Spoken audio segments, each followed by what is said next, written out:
Lots to talk about in the What's in My Drawers Golf Talk. Lots to show, lots to talk, lots to learn, just a lot.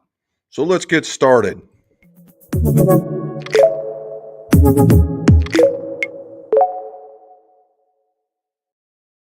Welcome back to What's in My Drawers Golf Talk. Jim McCleary, 6-time top 100 best club fitter with Golf Digest and the last International Club Maker of the Year. And we have a lot to talk about. However, we got to keep going with the why is it what's in my drawers? Well, because old club maker club fitters are tremendous pack rats, and I'm no different. And that's how all this started, right? We started talking about what I had laying around in the drawers, and it's turned into a international discussion. And that's what's been great about this whole thing. And we're just continuing on today. So we have a lot to go on. You guys know how this works. We talk about the shop. We talk about the tour, we talk about a topic, and then we start answering some questions amongst all that other stuff. So, number one, Billy Horschel, congratulations, winning the Memorial right up the street in my backyard, probably about an hour and, I don't know, hour and 10 away. Want to get on the tour van, and the little tour van from Callaway was showing up. I really didn't have an interest in that one because I've been on it before.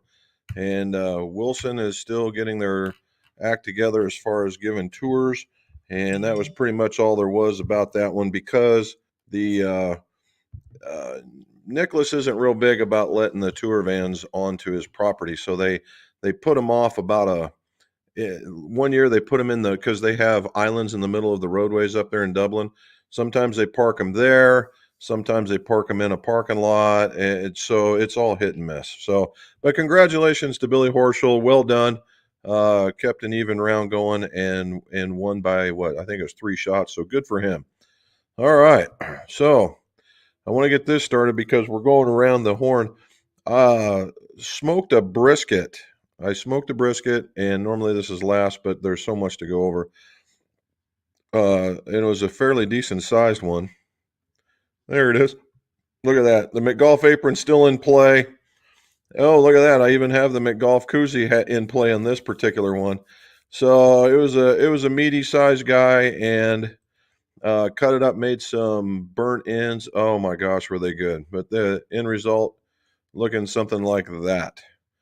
What they call the point and the flat going on. So yeah, it's yummy, and it's leftovers today. So that's what we're going to be brisket sandwiching it up. So there's that one. Another one is some stuff we did. There was a set of Mizunos going out. You can see it's a mixed bag kind of thing. It's a set of the hot metals. Yep, hot metals with some Callaway wedges. That seemed to be the theme this week. We had a lot of mixed bag. We had a Mizunos, Wilsons, all going out with some level of different wedge that worked for them, and I think that's a good thing, having that difference in how you would get through that particular turf. Made a driver or two. We fixed a driver or two, which is going to lead us into the real topic for the day. But a lot went out. In fact, we got to the point where Mrs. McGolf doesn't have anything for me. So that's kind of strange. So now I'm catching up. So what I've done over here is that I extended my Nippon line of fitting shafts. Let's see if I can show it to you. See if it'll show up. There they are. See all those ones with the red markings on? It goes to the green, and then there's a space, and it keeps going. That's all Nippon stuff. So yeah, so now I can. Hey, look at that! I didn't blow out the back end on that one. What the heck is the deal there? So anyway, what I did was I didn't. Now I can fit anything from the 70-gram flex or 70-gram weight, 850, 950, 1050, and which is 105 basically, in the high flights. And then we get into the 105s. I just now got the 115s in, which is excellent. Got 120s, 125s, and 130s, and a variety of flexes, and I wrote them down. Now, I'm not going to make this into a commercial or anything, but The 130s that are in the S flex. This is how, and I think I'm going to answer a question here. The 130s themselves in the S flex are stiffer from a frequency point of view than the X flexes in the 125s. Has everything to do with profile, okay? But some very, very stout stuff. So anywhere from a smooth swinger to a guy that's as aggressive as they want to get, I got him in the Nippon. So not bad. And I got everything straightened out with all my driver shafts. So now it's just a matter of straightening out the rest of what I got going across the bottom, and we will have it made. So not bad there. Award. I got an award. That's a different one. You guys may have seen it. I got an award right here. McGolf 2021 McGolf Custom Clubs Top 100 Fitter. Yeah, from Callaway. Not bad. So that's always fun to be recognized by a very large company. There they are. By a very large company, and hopefully they mean by skill and not just sales, but you never know how that works out. So we got that one. Last thing is, a friend of mine said, "Hey, I saw that you were in Golf Digest," and I was like, "What? I'm in Golf Digest? What are you talking about?" He says, "Yeah, I was reading Golf Digest, and there your name popped up." And I went, "Well, they never told me." And then so I asked him what I said, and he told me, and I was like, "Oh yeah, I answered that a couple months back." Statura, he likes asking me questions amongst the other top 100s, and it's called Find Your Fit, and it's under the features of She's Got Game. Shopping for golf equipment doesn't have to be painful, and it keeps going. And I get in here, and it talks about what we think about it, and so it says, how does a beginning golfer balance those competing interests of aesthetics and performance with uncertainty of what to buy and how many? We talked to the experts who have worked with women and their equipment needs at all levels, and here are some key points. And this is where I get, you are unique. A woman with an athletic background is probably stronger and might find a full men's set in regular flex a better fit, says Jim McCleary, founder of McGolf. A woman who hasn't been involved in a stick and ball sport or professes very little athletic ability might find a short set of women's clubs more suitable to her needs. The relatively low cost of a prepackaged box set gets you into the game, and the weights and lengths might be ideal. That said, depending on your height, strength, athletic ability, a box set is designed for a senior man might be a better option to get started. That was me. So not bad. So it's always fun.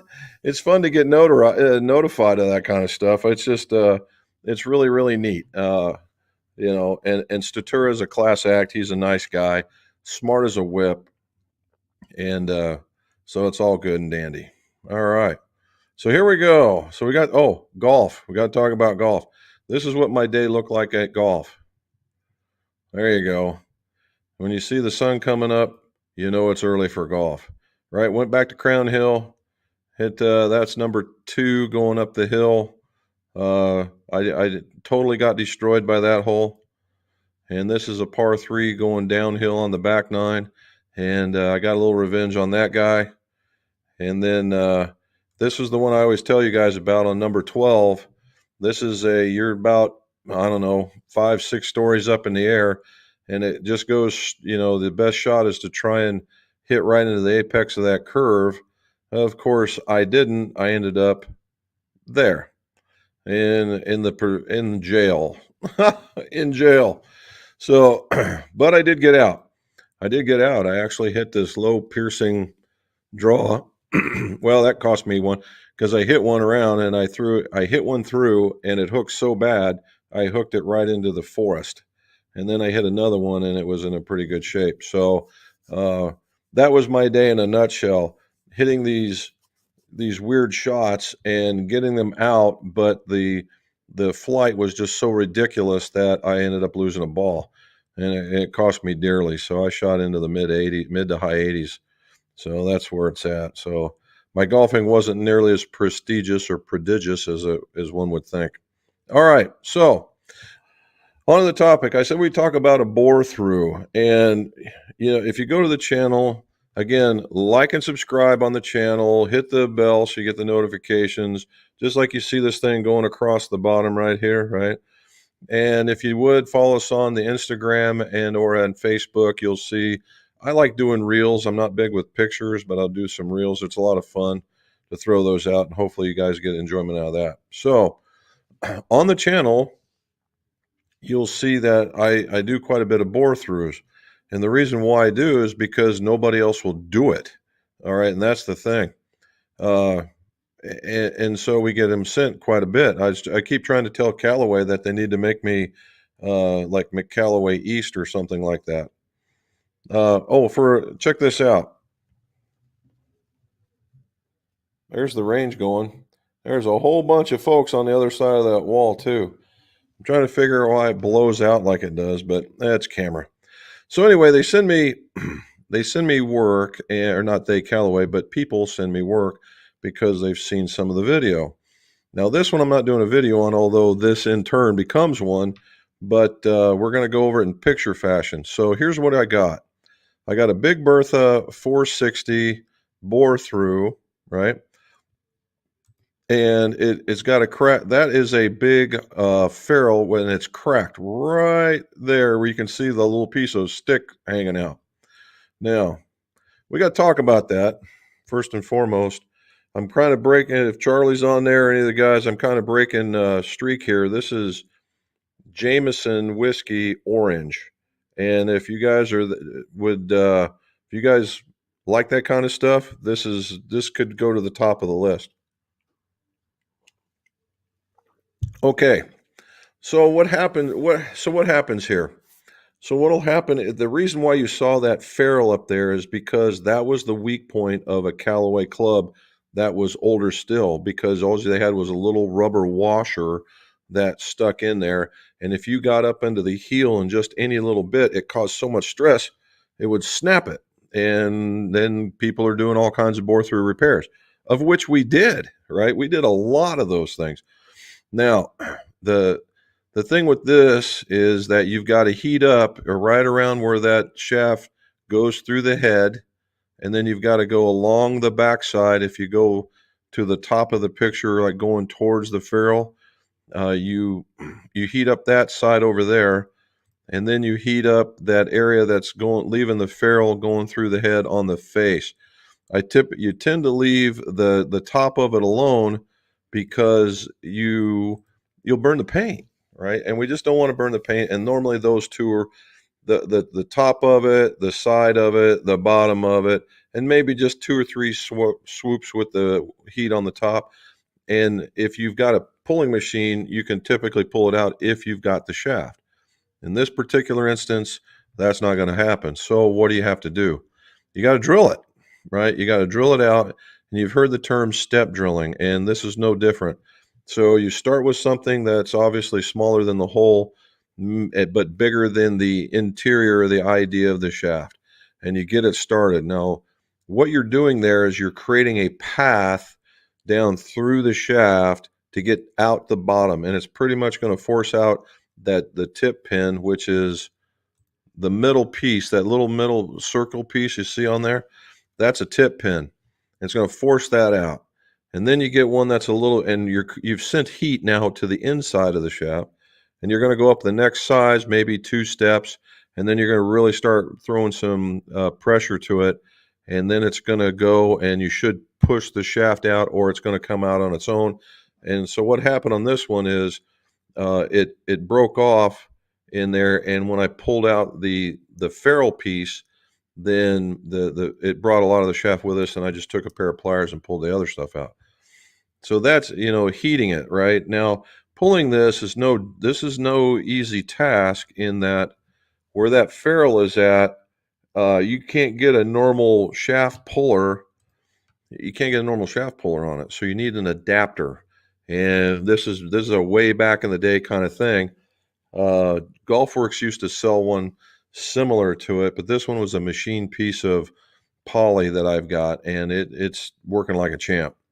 But so you get that out and you clean it out. So what it looks like is that's the interior of it. Now, if you see the sleeve part of it, that's right there like a shoulder, what that is the ferrule that went in it was about this long, right? You got the top on it, and then you got the piece that sat in there, and then another piece that went through it if you had a smaller shaft. Now, if you look, and they don't tell you, and that's the hard part about these kind of repairs, I just, because I've done a few of these, I know what I'm looking at, but that was a 350 tip, all right, a 350 tip hole. So they make an adapter that will take a 335, and the adapter takes up some of that hole. Okay, so you got to know that one as well. So you're back to that. You've got it nice and cleaned out. You got to have it like that. I cannot stress enough that that needs to be clean, because if it's not, then there's not a whole lot for the glue to hold on to, right? And that's a lot where we see a lot of failures is people don't abrade the shaft or they don't clean out the hosel. And there's the bottom. See how nice and clean that is? It looks almost original. Now you're seeing a little discoloration around the outside. That's from a little bit of heat, but we're going to take care of that. The other part I want you to take note of, you see which way the grain is going, right? You can say, oh, that's from the swing. And truly it could be, but in this particular case, what you want to take care of is metal does have a grain, and you want to finish this thing in the direction of the grain, because if you go the opposite way, it's just like sanding the opposite on wood, opposite grain on wood. It doesn't end up very well. It doesn't look very good either. So that's what we got. All right. So now, and this is the face afterwards. So let's get back. Let's keep going. So now what we do is you got to put the thing together so it looks like that. So now you have the ferrule.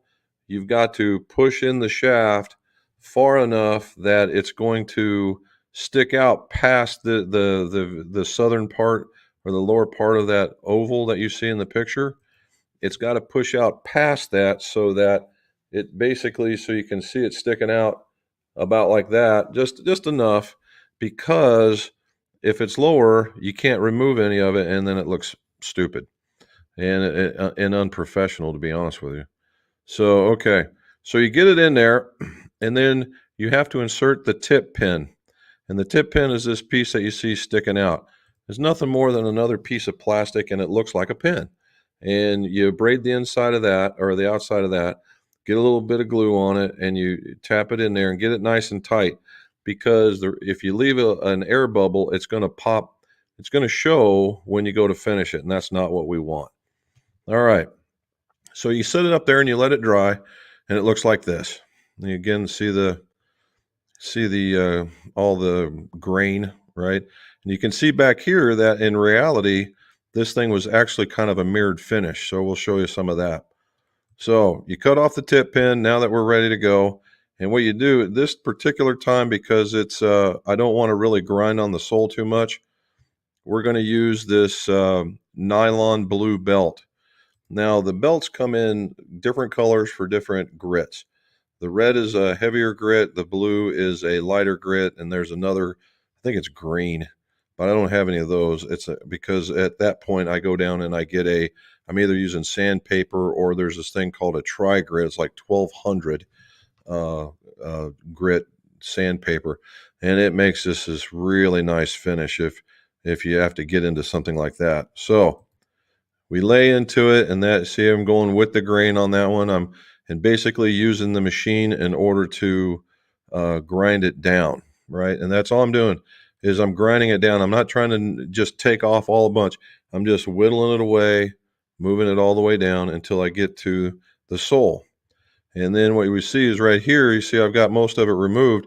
Every once in a while, I'll need to use the knife, and the knife is for little extra glue that gets around that oval that we were talking about. And it's just easier to kind of like whittle it away. You just kind of scrape it just ever so gently around the outside, and that gets it off there, and it makes it easier to clean up. Now, could you keep grinding on it? Yes, but I'm trying to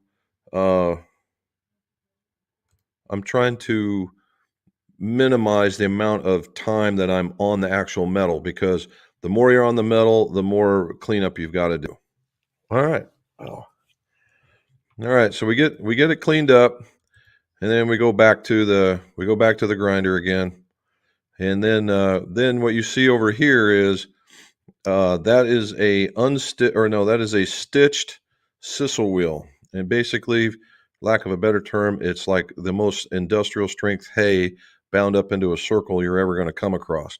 And what I'm applying there is black rouge. And the black rouge gives you a mirror finish when you go to lean in and try and finish off the soles. And that's what you're doing right there. And what I'm doing there is I'm going back and forth because we saw the mirrored finish on the back. I'm trying to get close to that. I probably won't get to the original shine, but I'm going to take out all that grain and I'm going to make it smoother so it looks closer to the way it was when he got it, right? So when we go and we do it, it looks like that. So we take out all that grain.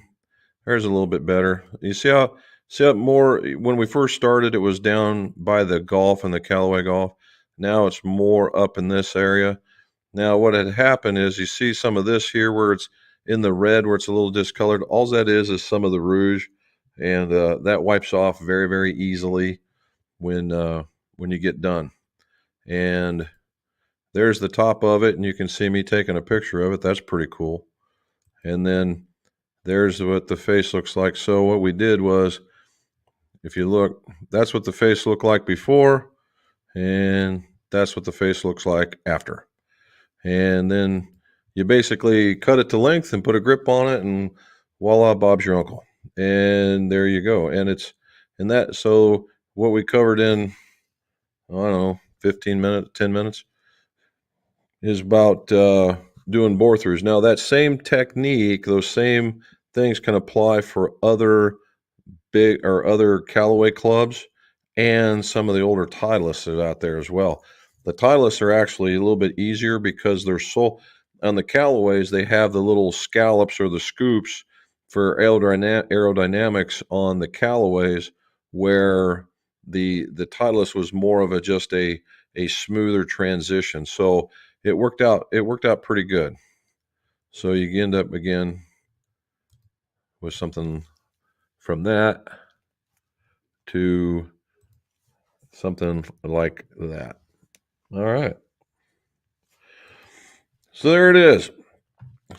All in a nutshell. So we got all that taken care of. So that's pretty cool. All right, let's go answer some stuff. All righty. 71 the round. Nice. We all need to remember D-Day. Yes, we do. I actually read some articles today about all of that, and that there's some sort of petition going around to do something with Roosevelt did an address to the nation, and there was a prayer, and the prayer was received from basically around the world, and they wanted to put that in the display in Washington, D.C. I hope they get it there. All righty. Can we build up a golf pride to the thickness of a small Jumbo Max? Any thoughts? Well, so Matt, yes, the answer is yes, but not without a truckload of difficulty. Now, what do I mean by that? Well, if you take a Jumbo grip and you want to make it into a Jumbo Max size, which we all know is bigger, it might be about 4, maybe 5 reps. 3 or 4 reps, pretty easy. 5 starts getting to be a little difficult. Now, I say that every time I think about that, I think of Bubba Watson it's got some gross number of reps at one end and a crazy number of reps on the other to fit the way that he likes to hold the golf club. And but can it be done? Yes, but you're better off just using the Jumbo Max. All righty, there's Mike from Buffalo. Good golf, 7370, nice. Did some grilling, a tri-tip. Ooh, there we go. Well done, buddy. Well done.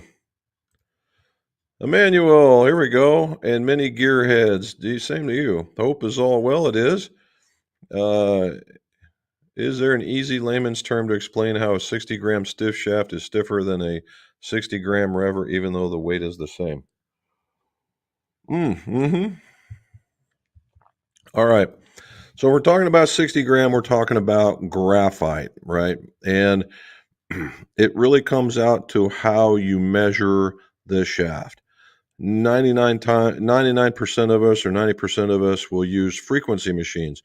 However, there are others out there that will use strain gauges, and they will move it along, and they are basically doing a small profiling of the shaft. Now, it's very, very precise. It's just very, very time consuming. Now, and so when you have a frequency, you're only holding on to, oh my, you're only holding on to this part of the club. So it grabs the last 5 inches, okay? And you ping it, and you go, and you get a number. So what we're talking about, Emmanuel, is basically profile. All right, one company's stiff is another company's regular. That's number one. Number two is the profile, and some people will like it a little bit more brutal in the butt section, a little softer, maybe a little bit more in the tip section, and that's one profile. And to get a desired ball flight or feel, another one might be softer in the butt section and very, very stiff in the midsection and the tip section in order to maybe keep the ball down and have a better feel. All right. Or it can actually, in that particular case, it might even be able to help you with a slice. So the two easiest things, Emmanuel, is number one is profile, and the profile will determine how you see flex and frequency. The second part of it is that there's no regular flex is created equal. Well, that's probably the easiest way to say it. All right, Ashley, what do you say, sir? Ontario, rain, thunderstorms, no golfing, but very glad to tune in. And yep, let's remember the brave ones on D-Day. Very much, sir. Thank you. There he is in Myrtle Beach. How are you, sir?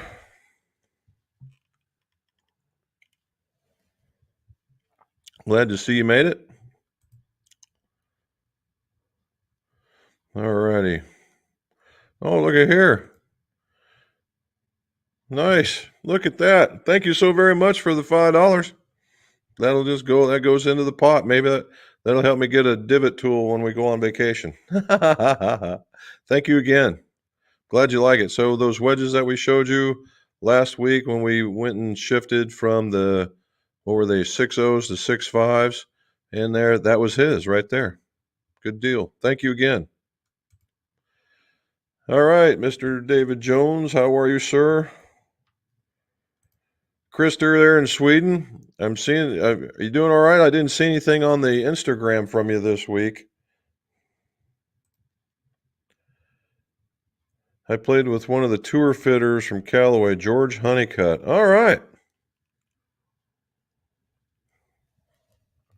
I can't remember the name of the guy that used to fit Phil. I don't think he's going to have to worry about that here much longer. But that guy can golf too. He can throw it out there. Duke, 7780, nice. How would you know if counterbalancing will work for a client? Well, a lot of cases, what it typically comes down to the way that they swing the club or what you're looking to get out of a club. There's two different things. One on the golfer, right? So if you're going to look at counterbalancing, normally that means that you're going to have more weight feeling here, not necessarily placing weight right here, but it moves from this part of the shaft to this part of the shaft, and it feels like it's here, i.e. the club gets a little bit lighter. All right. So if you have somebody that is very, very smooth, very, very rhythmic, and just likes the weight, but doesn't likes the weight right here and throws it around, you can probably do something like that. Now that tends to go, you're going to go like, Jim, you've said this before and other stuff, where you put the weight in the hands for the aggressive guy. Truly, but what I mean by that is there is a lot of extra weight. What we're talking about here is making the club light out on this end. Counterbalancing, you have the weight here, but it's lighter out here instead of heavier. So when you put in a very much a heavier shaft, right, in there for the aggressive person, it's more about the whole weight versus what we're talking about tricking it with swing weight. And that's for that one. The other part is, Duke, is let's say you needed to make a very long club, right? Like something ridiculous like 47 inches or whatever. You need to make a longer club, but you didn't want the swing weight to be just totally out of whack. You could use that. So there you go. Robin is Ms. Gripmaster. There you go. She does put on a lot of grips, guys. She puts on a lot. All right. Kent, thoughts on Live Golf? Dustin and several others are now jumping away from the PGA Tour. Well, once they start winning $4 million for a win with such a limited field, others are soon to follow. Well, we were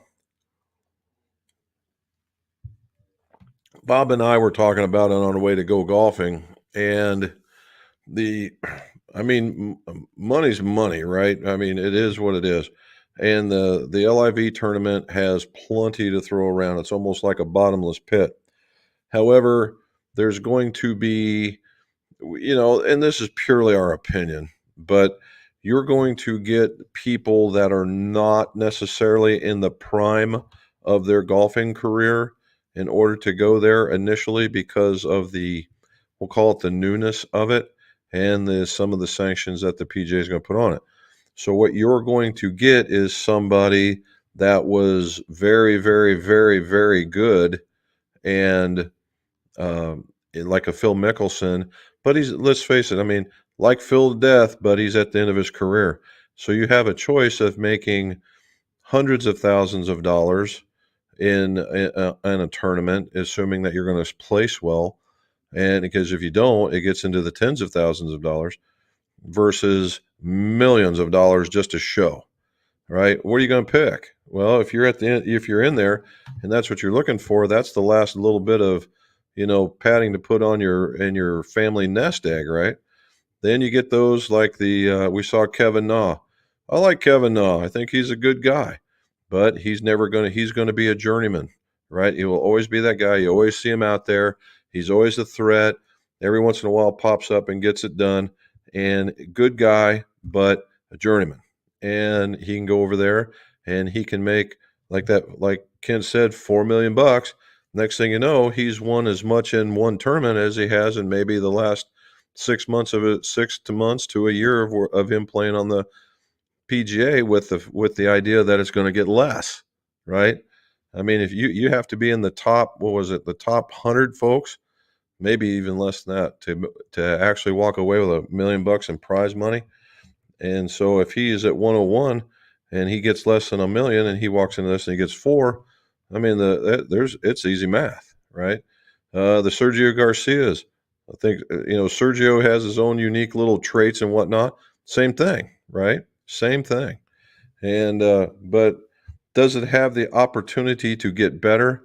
For certain. But unless it starts getting recognized where it can feed to the PGA Tour or do something along the lines, it'll always be at odds with it. And it just depends on whether or not you want your name to go into the Hall of Fame or if you want your paycheck to go into the bank. I mean, that's really what it comes down to. All right. Pete, thank you, sir. Thank you very much. What we got here?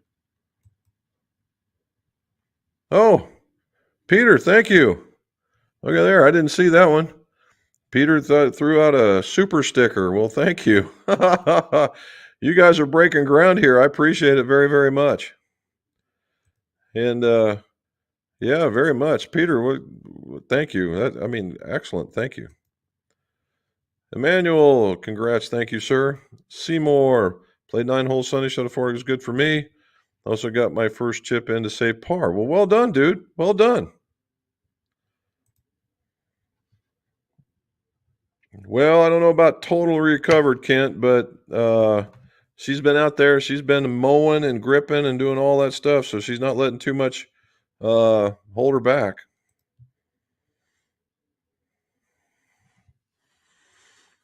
Yeah, you would. I don't know, Peter. The only thing I can come away with is that something else happened behind the scenes, and I'm not sure what that would be. Yes, he said some stuff, but you're gonna. It's an opinion. Everybody's got one, And so why they did that, I don't know. Daryl Carpenter from Chesterfield, England. Congratulations on the award. Thank you, Daryl. I appreciate that very much. And thank you for staying up late with us.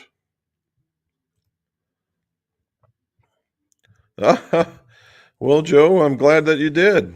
This is you got to watch out for these kind of things because this club building, man, it gets in your skin. It's like woodworking and what. Next thing you know, you're buying a tool, and then you're buying another tool. Next thing you know, you got space, and it just keeps. Next thing you know, it's a business. Like here, huh? So yeah, but congrats. I'm glad. All right, first competition in 2 years.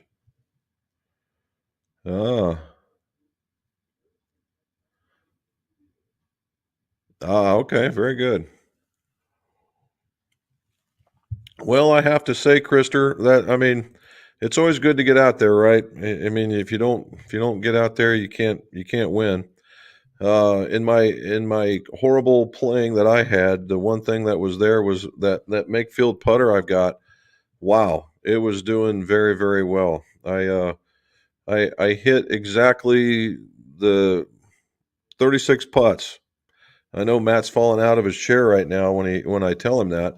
36 putts, all twos on the back, two threes and two ones on the front. And but man, oh man, that was probably the only thing I had going on solid. I'm real happy with the putter. Just easy to make go where I want it to go. And if my second putts or tap ins, as Bob likes to call the blind man tap in, I'll take those all day. Tim Buckhold, how are you, sir? All right. Since the modern 460 drivers came in, the center strike still optimum or a higher toe strike as efficient? Not the high toe, Daryl, but hold on. We'll get this here. All righty. So what we had was that, let's see. Center is where they would always think would be optimum, right? Well, in reality, probably right about there is where you want to be. All right, just above center is where you're at, not necessarily out here. Although there have been designs out there where there's a little bit more meat out here to be able to do that. But now there's always give and take in this stuff. When you put a lot of weight out on the toe, it wants to hang open as you're going through. So you got to be kind of careful with that. However, man, this is going to be a good story time. Woohoo! All right. So what happened here was the middle. Everybody's the middle of the face. That's probably the best place to aim. Don't go crazy and try and I'm a quarter of an inch above the. No, be in the middle, somewhere above it. It's all good. Now when they had core testing, and they would shoot a golf ball at this guy when it was sitting like this. They shoot a golf ball at it and see when it would come down. And they were shooting at the middle, right? They were shooting at the middle. So the designers moved it up, so it wouldn't make them fail, and that you would have to tee the ball. That's where tee it high and fly came from. Now they use contact time, and when they do contact time, they hold it into a jig like that, and they pull it back and bong, but they make it hit the center. Okay, they're still making it hit the center because that's where they've got to go. And so they're making the just slightly above center the slightly more forgiving area. You can't go too crazy, otherwise it throws other stuff off. But that's where it's at. But not on the toe, but maybe just a hair higher. All right. Thank you. There's Nick. I just got back. Well, hey, Nick. All right.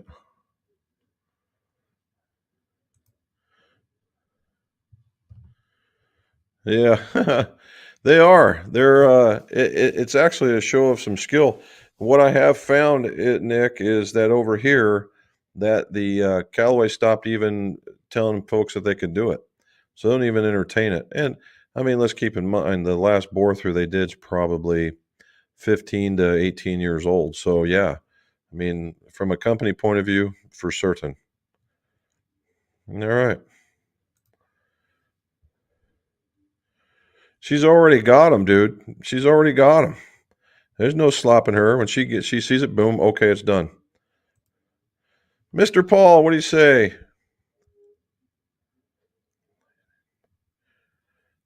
Oh no.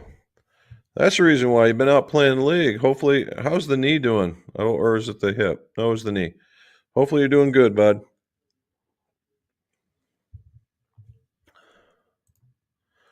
In fact, he reminds me. So we got through. We've built some record number of D9 Fords. It's just been a wonderful club to work with, and we're getting ready to build an 8-iron to test for a person to test. They're buying it, so okay. But we now finally and everything's starting to catch up. We finally now have a set on the wall in case somebody needs one. All righty. Dennis Hood, how are you, sir? Thank you for tuning in. 88, 87, 88 in competition ended up most last. Bunker shots, tee shots work well. All right, there you go. Hey, putting, the short game can kill you, right? It just absolutely takes strokes away or it can give it back to you. Yeah, there you go. Oh, we'll see. Take a picture. I'd like to see what it looks like.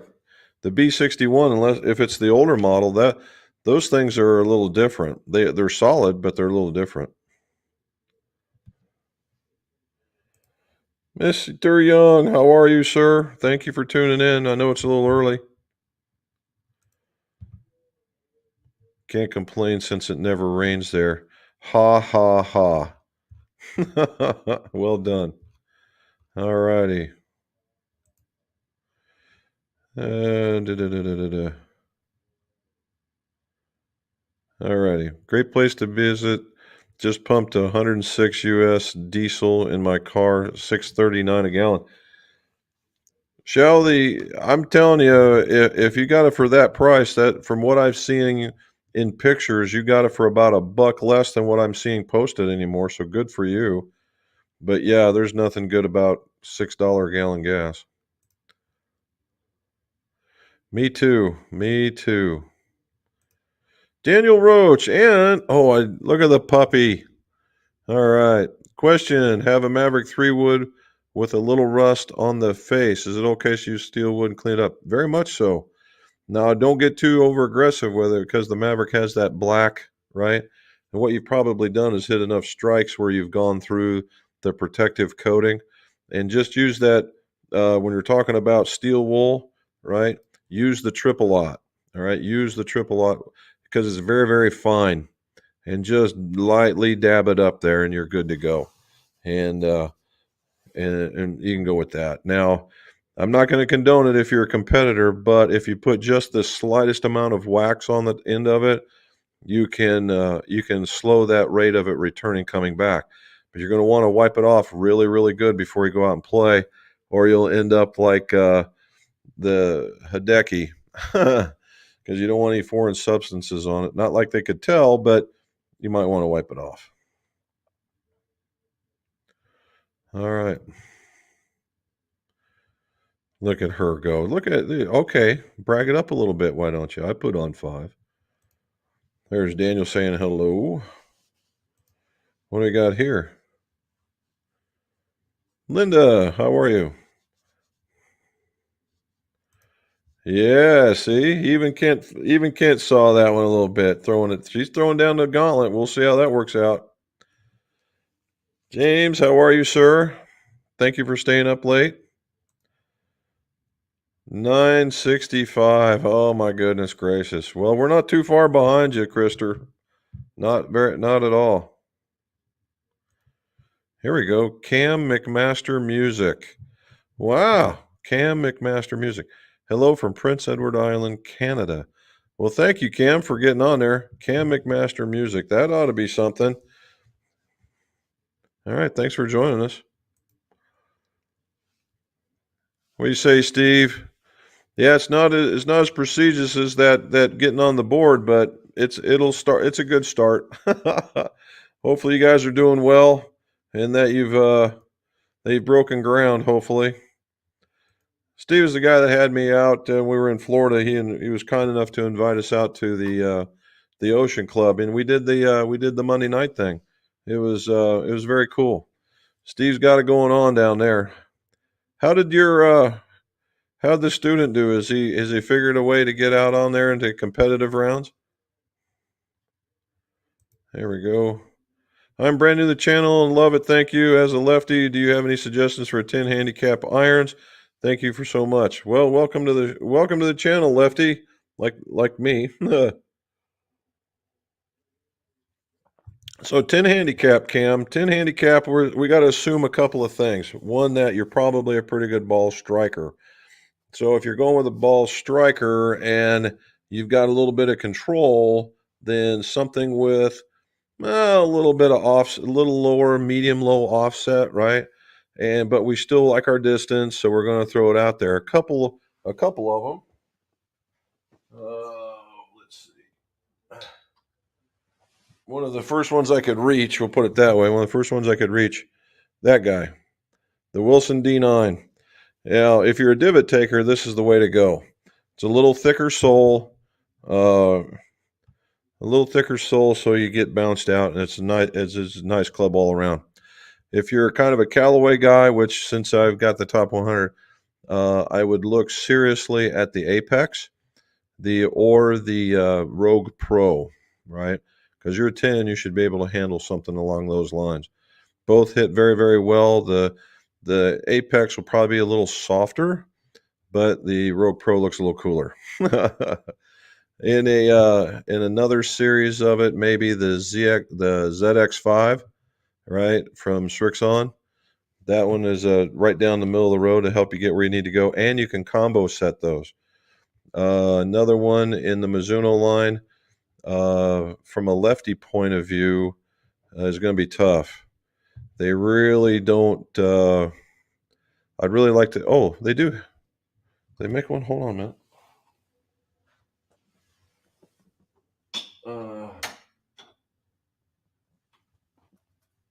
No. They. I really like for them to have the 225 out, but they don't.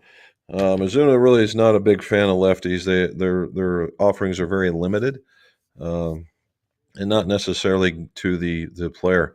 Now, if you're looking to go into a slightly more players look, the Wilson CB is certainly one to go with. The Mizuno used to do the tour model. You can probably find those. It's the 921 tours. Very, very players-like, not very forgiving, but if you're a good ball striker, you might be able to handle it. Would be the two upgrades that I would go for. So hopefully that happens. There's Peter. Again, Peter, thank you very, very much. You win the day of the most given out there, and I appreciate it very, very much. There's Doug Dowdy from Florida. Well done, Doug. We're in Florida. We've actually got family in Tampa region, and we spent some time in Orlando for the Navy, so it's pretty cool. Michael Barber, how are you, sir? Glad to see. Thank you for staying up late. I know it gets late over there. I appreciate this. All right, look. Robin's asking what the music means. Could always use music in the background. All right, Dennis Hood. How accurate is swing weight? Educated results where use the weight of the club measurement, the balance point, and in the grip to determine swing weight. So a lot of that depends on how you measure. Okay.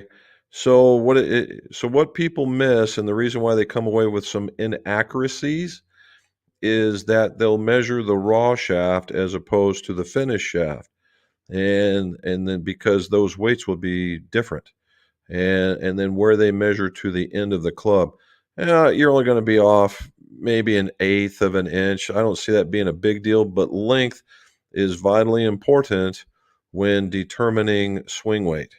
So you want to be as close as you possibly can, and then that'll help you out. The rest of it's pretty much right there. If you do that well, I'd say you're within a point or two, right? A point or two, most likely two. And 2 points is something that you're never going to feel it. If I was to hand it to you, you'd probably never feel it. All right. Looks like Robin's got somebody to talk to, if you see that right there. Oh, a couple. There you go. All right. So we got that one. This is my music channel and I post songs I write. Cool. We'll have to look you up, bud. We'll look you up.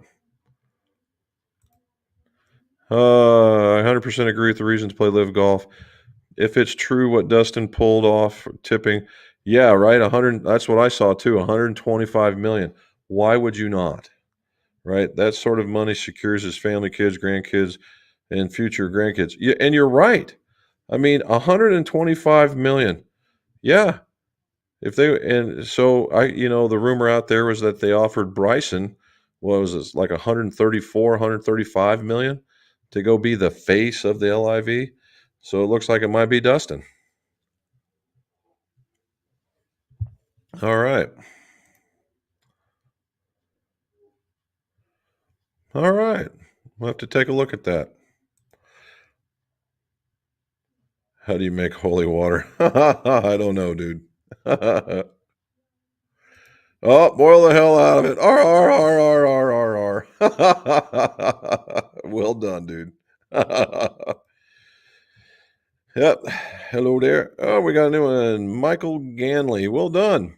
Thoughts on the VRTX line from True Temper? Well, I've got every one of them. I think that they are very well made. I think that they do exactly what they say. The red's for high, the blue is for low, and I like the way that they came out. So I've got them written down over here. I'm looking at it. So they got reds in 40, 50, and 60, and blues in 50, 60, and 70. The reds go from LA, AR, and RS, where the other ones go. Yeah, they'll go RS, and they get into the X Flex as they get heavier. I think they're well made. I think they transmit a lot of good feel. I think that they do exactly what they say they're going to do, and I have found them to be an excellent addition to the Mizuno line. When I took out the stuff that they had in the Mizunos, and guys just couldn't get it out there. I put this stuff in there, and it works. So yeah, it's very very nice. I like them. If you're out there with the guys from the Acura or PCF, I recommend them highly. And you can tell them I said that. All right, Ken Jones. I've been blowing on grips without double-sided tape or solvent, just a couple of wraps of single-sided tape. Is this sacrilege not to use any type of adhesive, or am I crazy in the way of doing this? Absolutely not, Ken. So I have not found. All right, let's go back. When there was a gentleman at Golf Pride, and he used to deal with custom fitters. Super nice guy, and his name escapes me, but it'll hit me here in a minute. Anyway, we talked about how you size a club, and it was double-sided tape. Throw it on there. That gives you the appropriate size. So when this blowing on the grip showed up, we were like, well, they said, oh, you don't even need any tape. And we all went, well, but that's going to make it smaller. Oh, no, no, no. All of a sudden it was no. And I was like, I don't think so. And so what you're doing right here with a single-sided, honestly, I think it's the right way to go. I've watched guys do it. They use that blue painter's tape, or they'll put a little piece on there and they get it started. That's to get it started. But I personally, if I started doing it, and I am kind of experimenting with it right now, uh, I would use the single-sided tape, and yes, I would put it on there and let it happen. Now the question is, for as long as you've been doing it, Ken, have you had any slippage? If you ran into a lot of slippage, then no, I wouldn't do it anymore, or find a different kind of tape. Now I will tell you this: I did I did a rookie thing. I put on some double-sided tape and I tried to blow it on. I got about halfway on. I was like, "Holy cow, what a bonehead play that was!" So I had to, I got it pulled off ever so slightly, threw a little bit of grip solvent on it, and had to slide it right on at the same time. So rookie error number one. But yeah, and I've tried to do a couple of blow-offs unsuccessfully. I haven't figured out the right technique for me to get it done. All right. All the way to the top again. Where did I go? Boom, boom, boom, boom, boom, boom, boom. Okay. There you go. Blown off grips. Okay. Ian Shepard, how are you, sir? You have the TZ6CB55. Nice. Still in a ping. 410 place 45 is. How crazy light would the swing weight get if I put the shaft in a Callaway head Epic Max? Probably not any different. All right, because the ping 410 and well, this is going to play. Man, you're like the perfect straight man. Awesome. So when you're talking about swing weight, if everything is going to be the same, the Epic club versus the ping or most of any of them are pretty much all going to be the same. Okay, within a couple of grams of each other. And now when you weigh that head and you go, wow, this is really light. It's 196, 197, something like that. Yes, and that's because it doesn't have the adapter, right? In the beginning, when it was all bonded heads, 203 to 205 was a number for a standard golf head. Well, you put that adapter in there, and at 196, all of a sudden, 203, 203, 205 is no problem. In fact, sometimes it gets a little bit heavier. So you got to kind of watch that. The ones that have been the best at that, when you put it together, being a slightly heavier, actually has been Mizuno. They're slightly heavier. The Pings, the Callaways, the TaylorMade, all those guys are going to be running around the 203 to 205. So I don't see you doing any of that.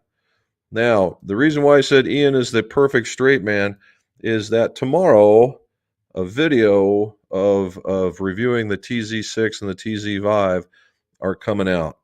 And I've had them long enough and I played them, and no, I didn't blow them out of the water and hit them very far, but the premise of what they do and how they work comes out. Okay.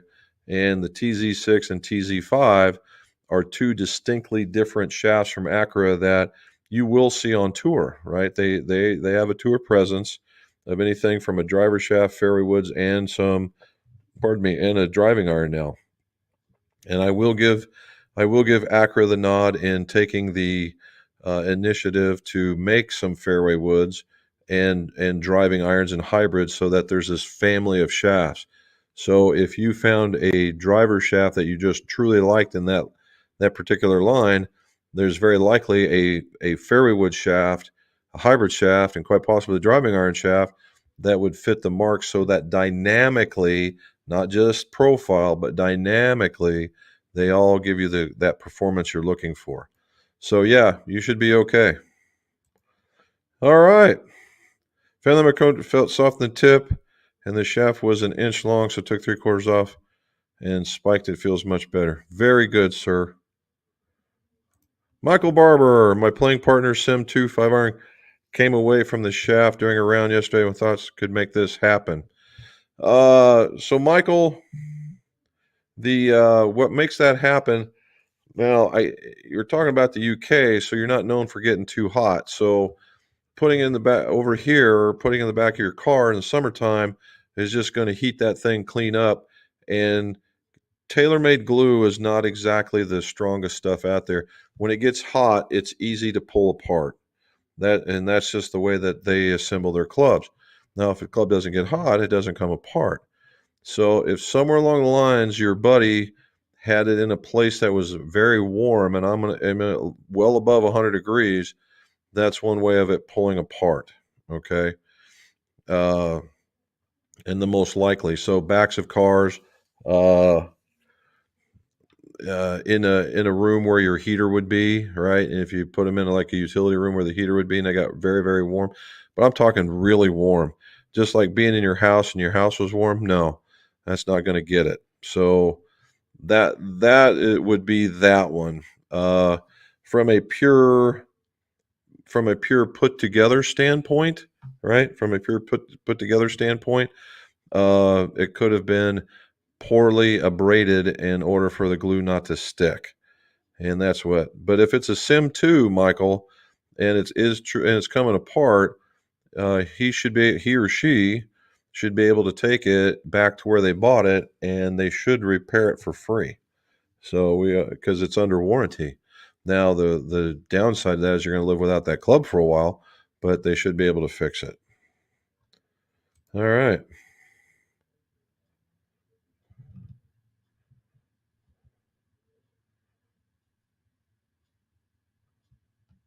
All right, I'm reading this. He actually took a job assistant pro in Orlando.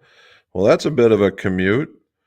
I told him his playing days were over. There you go.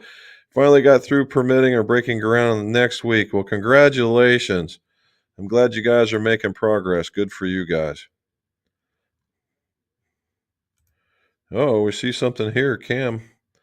So I bought a set of pulled shafts, Project X 6.0 tapers from 3 thru sand, 8 shafts. 3, 4, 5, 6, 7, 8, 9, pitch, gap, sand. I'm counting 10, so somewhere I'm missing it. All right, I want to fit them into my TMB's 4 through A wedge. Am I right that this is soft stepping? Will it be very notable? I'm a 12 handicapper. Left-handed, hoorah, Big Al. So in of effect, yes, it's a soft step. And to an extent, all right. If the sand wedge is what's got me thrown off, Al. If you got like 3 through, let's just do 3 through pitch and wedge, and you move it over and you go to or go move or whatever, and you go 4 through the A wedge, yes, it's effectively soft stepping, and it'll decrease the flex by traditionally it's a third of a flex. So a lot of cases, if that 6.0 was just playing just a tad too much, then these things will feel great. Look at that, Cam, $5. Man, this is like a record-setting day. No problem. Thank you, Cam. Thanks for the advice. I've been leaning to the Brogue Pro or the Wilson D9. I will say this, Cam. The KBS dollar taper 120s, unless that person that's building them for you has them, that shaft is made of unobtainium right now. They have stopped making it for the year, so I've been told. So hopefully, if you get them directly from Wilson, and going across the border might be a bit of a pain, but if you can find them up there, then I would say that you might want to get them, because KBS has just made the business decision not to make those. Okay, it's not that they're going away, that based on the supply chains and things like that, that they've just decided not to make them. Hopefully they do come back, because I like the dollar taper. It was a nice club. And if you're digging on that, I would also recommend in the dollar taper, that if you haven't hit it, try the 115 from Nippon. It's probably going to be pretty close. No, no, no. I was doing okay. That one was a pretty big. That was a pretty big one. This one, very well done. Look at this. All right. All right. By the head, does that mean? P.S. I'm just a dumb welder songwriter. Well, she's answered you. So what it is, Cam, is that we've been fortunate enough to have be selected to have heads only accounts with certain OEMs, so that we actually build them. So we probably take a little bit more time making sure things are what they are, as opposed to a production model, and that's the reason why. All right. There's Justin. How are you, sir? hopefully the everything's working out for you now that with the.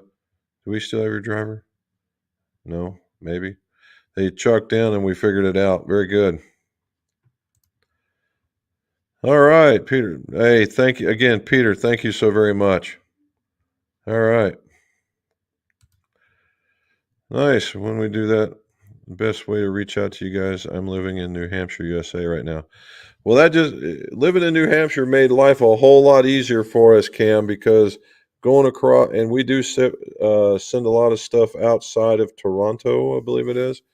We have some customers up there, and the amount that gets across the border is to get it across the border is pretty pricey. So New Hampshire would make it just all the better.